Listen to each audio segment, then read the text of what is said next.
All right, welcome back, my Duelist friends. It is Wednesday, and Wednesday means one thing. It means we're doing a test hand for the deck that we went ahead and we featured yesterday, which, as you guys could tell from the blue sleeves, is going to be one of my common charity builds. It is common charity Lightsworn. Now, I've been shuffling this as good as I can since yesterday. I'm hoping we don't do too many dead draws. So what I want to do, just real quick, is I want to do two first, two second. I just want to show you just how fast this could flow.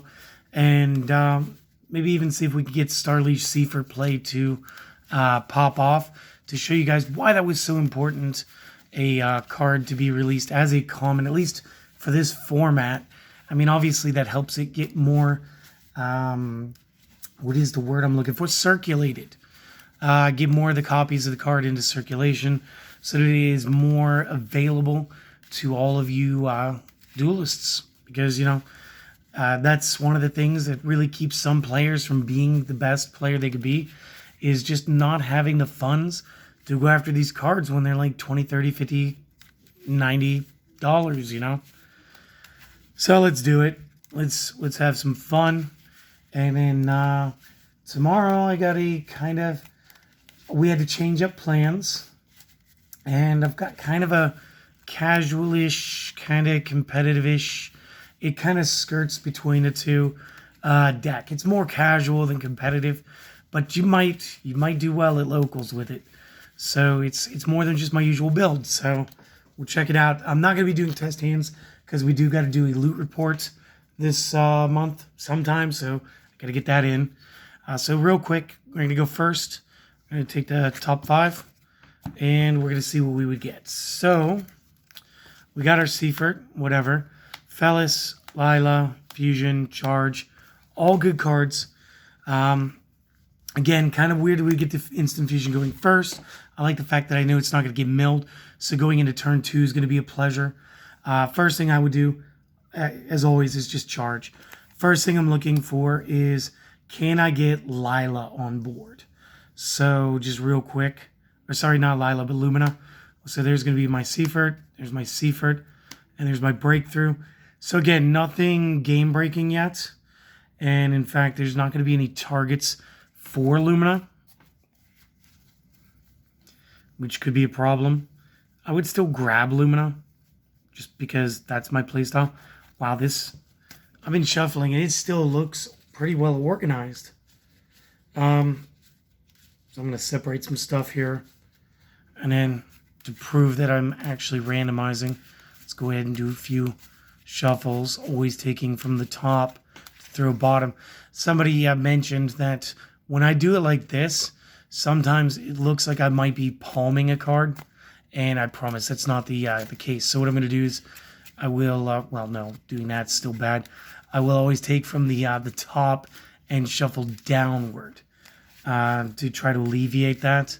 And not doing it this way because, again, you guys could see that was Judgment Dragon. That should be Solemn. That should be Lost Wind. That should be Pot of Avarice. Like, I don't want to get caught up in having a fast reaction and then trying to favor something that I see.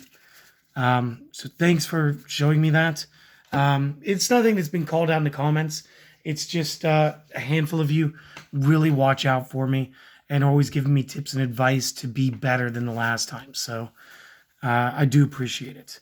So real quick, we do have 2 Starleaf Seafords in the graveyard. We got our Breakthrough skill. We got our Charge. And again, this would be one of those things where I probably just summon my Lila, actually pass turn mill 3. So now we've got Lumina, recharge again.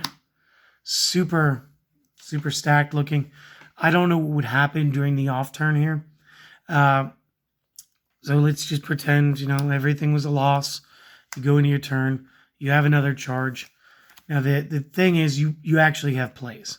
So I would always do the Charge first. You know, my 3 Breakthrough, Pot, Raiden. Now I'm looking, I've got 1, 2, 3 different names, which is fine. We have Lumina in our hand already, which is fine. So what I'm thinking is was there another one that we would be okay with throwing away?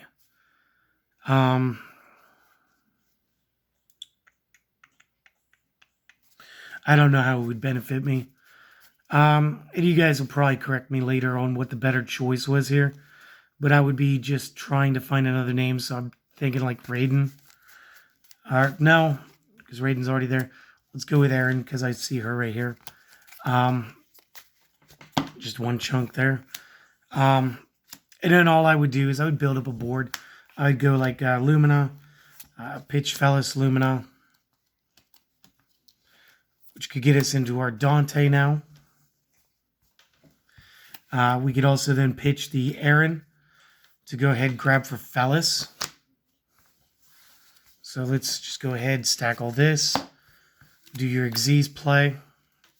Again, at any point, if your opponent had a monster that you didn't want to be over there, you could instant fuse, immediately go into your restrict, and then bounce off into Link Kribo so you could still attack. Nobody ever said that was against the rules. A Dante, flip, choose 3.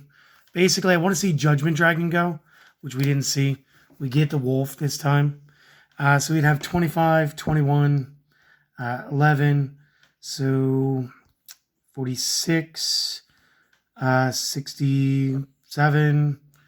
Still have an instant fusion. Normal summon was Lumina. Again, I was just trying to see if we could like suss out a Judgment Dragon, because again, we would have had 1, 2, 3, 4 names minimum, and we would have been able to actually use Starly Seifert's effect. So again, that's kind of the thing we want to see, but for some reason this is still sort of clumped.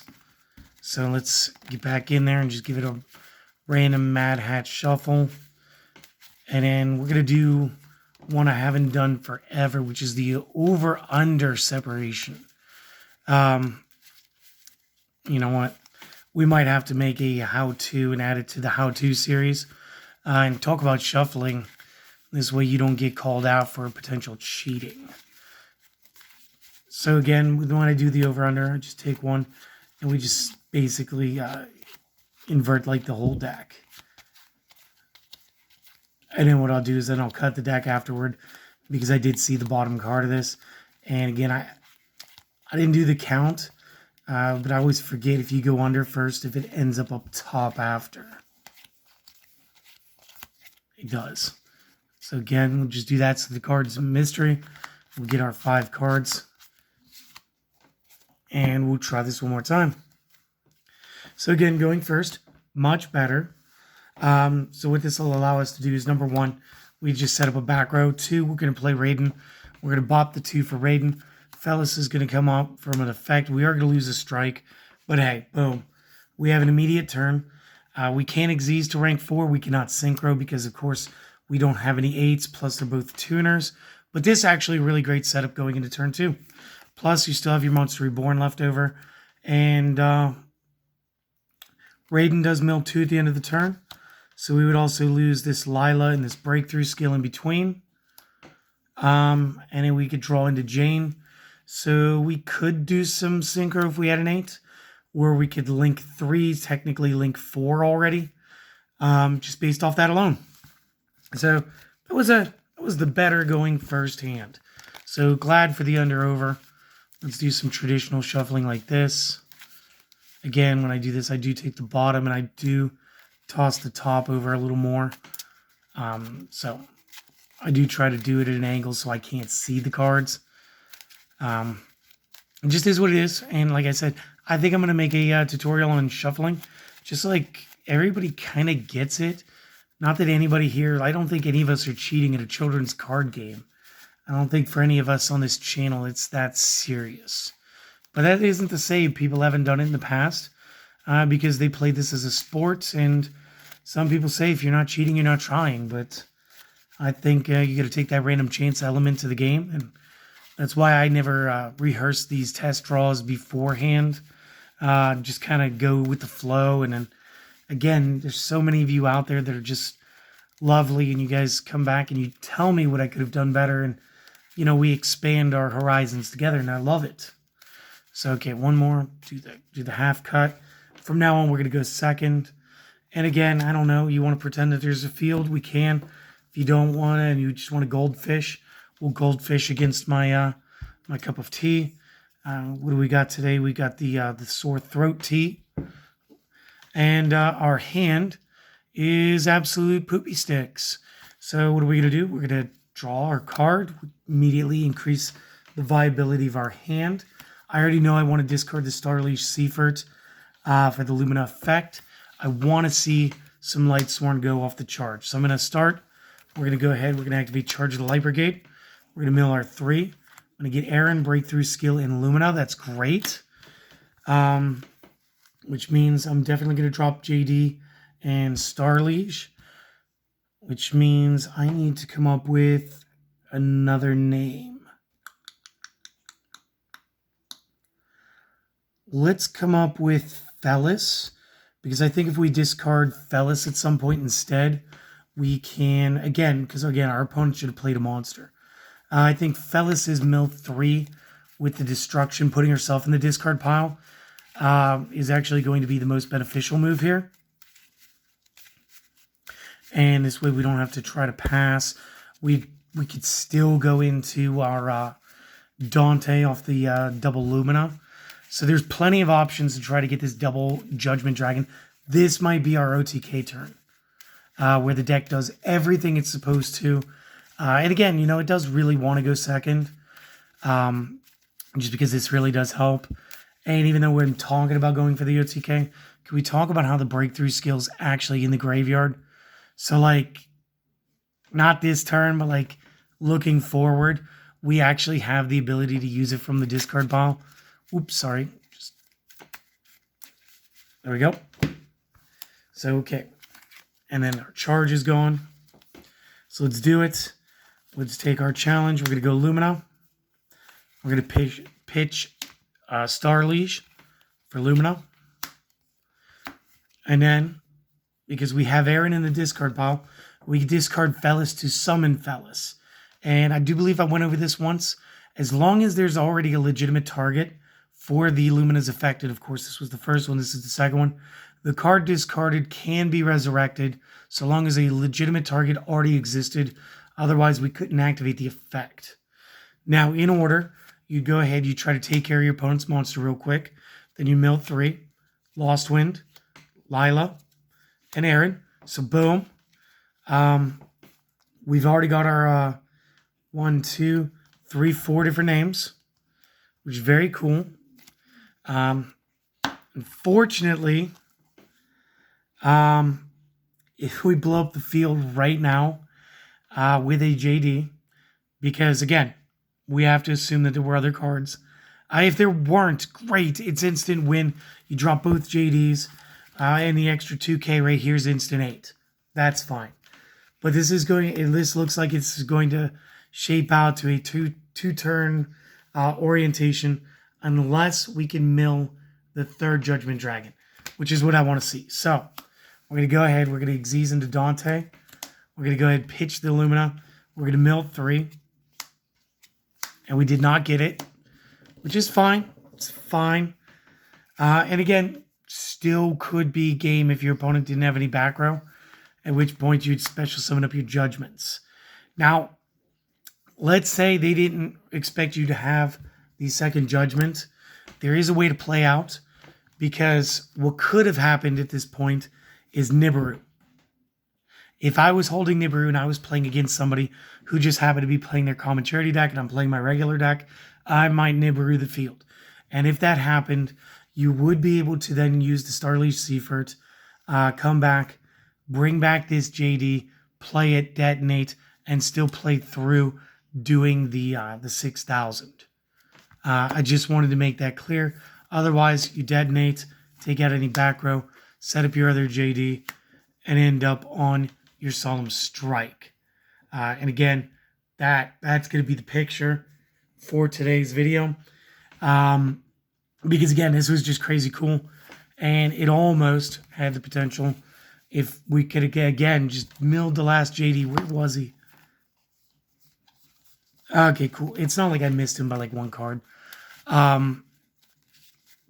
Because that would have been a bit spiteful. It did have the potential to be an OTK hand. It was actually an FTK first turn kill on top of that. So again, let's just take it. Let's do one more. And then I want to thank you guys now. Thanks for stopping by. Thanks for watching this. I do hope that you guys have been enjoying this. And again, if you guys want to support this channel, it's free to do. I don't have a Patreon. I don't do the buy me a cup of coffee or whatever the other websites are that allow you guys to donate to me, because that's not really what this is about. Instead, a like, a comment, subscription, share us with your friends. These are really the only steps you have to take, and they don't cost you anything but maybe a minute. So if I could ask for that minute, that'd be great, because you've already been here for about 15 of them. And it looks like we're going to have another couple. So let's check it out. Let's get the last hand, all right? So we're going to cut that down to the bottom. We're going to take the top 5. So Gareth, Lumina, Pot, Raiden, Lumina. Kind of a cool hand. Kind of a dead hand. Need a Catalyst. I'm not going to get it. This one, kind of the worst of the hands. Really, only move I've got in my head, guys, correct me, is summon your Raiden, pop 2, because you can. We do get to settle up with Lost Winds if they special summon from their extra deck. Boom. We get to set that down. So we could start off the second round really well. Other than that, during the end phase, we're going to mill another 2. We're going to lose Calden, Rhoda. Second turn, they're going to probably blow the crap out of him. He's gone. Probably take a sizable chunk, if not win, because this is Yu-Gi-Oh! In 2022. If we do go again, we do have the option to get our Foolish Burial now. Now we have Catalyst cards in the graveyard. And now we can actually start our plays.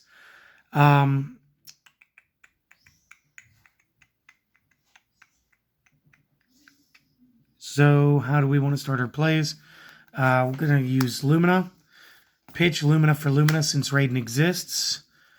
Lumina for Fellis. Or, discard Fellis for Fellis off Lumina effect. Maybe we were able to set the Lost Winds. Maybe. Doesn't really matter. I just want to see if we get into JD real quick. It doesn't matter because I can get to JD anytime I want. So what we're going to do is Fellis would take care of their monster. Tribute to Pop. Mill 3. There's our Recharge. There's our Jane. There's our Strike.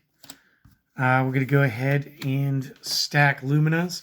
Go into our bad boy Dante one more time. We're going to pitch material off Dante. We're going to rip into 3 more cards. We got Fellis, Strike, Charge. We got to look at Fellis again. It is sent by a monster's effect. We do get her. So again, if your opponent had one more monster card, you could bang that off real quick. Get another mill 3. 1, 2, 3. We did mill our JD. We milled our Wolf. We're going to get those. We're going to say 2 monsters was probably the most our opponent was going to have, which means we did set up well. We still have a Foolish. What I'm going to do is I'm going to count names real quick. Fellis at 1, Lumina at 2, Jane at 3, Raiden at 4. So we're going to banish our Starleash Seafort. We're going to get JD back to hand. We're going to make this an OTK turn. We're going to Foolish Burial. We're going to Foolish Burial another copy of Wolf. And the reason we're going to do that is because it's simply another special summon. Doesn't matter. I'm going to go back into my deck here in a second. We're going to special summon JD while we have the monster power. We're going to rip into our Pot of Avarice because I believe it was 5. It's 1, 2, 3, 4, 5. It's exactly 5 left. So again, seems silly to shuffle. We put 1 top, bottom. A little bit in, and close to middle. Starleash Seafort just trying to jump out. I take it back. This is going to be my screenshot for the video. This one is way better. This was the better going second. Again, we dealt with 2 monsters. Back row is kind of never a thing. It's playing common charity. We shouldn't have to be like his Nibiru around. We've got 2K, 21, 21, 25, and 3K. So it's over 9,000 damage. So even Vegeta and Nappa would be super happy to yell it's over 9,000. And we still get to draw 2 more cards. So there is still the possibility of something, maybe. Probably not really. It depends on if we get like charge and recharge or what we actually end up picking up. But this is it.